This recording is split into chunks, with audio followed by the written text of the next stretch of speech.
Hey everybody, my name is Marcus Stone, and in this video I will show you a simple way how we can create an pop-up for Elementor website. So let's start. The first thing you want to do is just scroll down below to the description and click on a link. When you will have it, you will get on this site called Elsite. Elsite is an amazing company with a lot of widgets, and one of the widgets they use is pop-up. So let's click sign up for free. Now you want to sign with a Gmail, Facebook, or normal mail. It's really up to you. And when you got it, let's click login. Now you're gonna see it here, the applications, and in search just write pop-up or pop, and you're gonna see right here pop-up. Let's create a widget. Right when I got it, you can create, like, you have many options what kind of widgets you can create. So for example, I'm going to choose the newsletter here or Christmas sale. It's really up to you. Now you can change the banner, the titles, and really play around it. Also the text, the spacing between everything, and the form.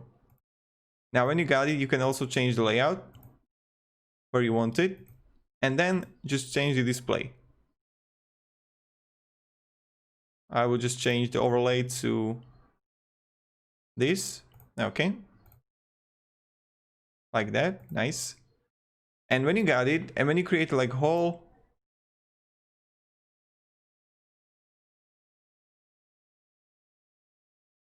when you edit here, like literally everything, let me just show you something. Yeah, everything's fine. Then just click save, and right when you got it, you need to choose a plan. If you're starting up with your website, I will show you. You need to just choose light version, but if you're already 5,000, 50,000, up to 5 million views, go with the basic, pro, or enterprise version. Let's just copy the code here. And what you want to do is just simply add an HTML section in Elementor and paste the code here. And let's preview the website. And voila, here we got a newsletter. So everybody, this is how we do it. Thank you very much for watching. If you have any questions, guys, ask me down below in the comments. I definitely recommend checking out all the other Elsite applications that you can have. And yeah, have a great day and see ya. Goodbye.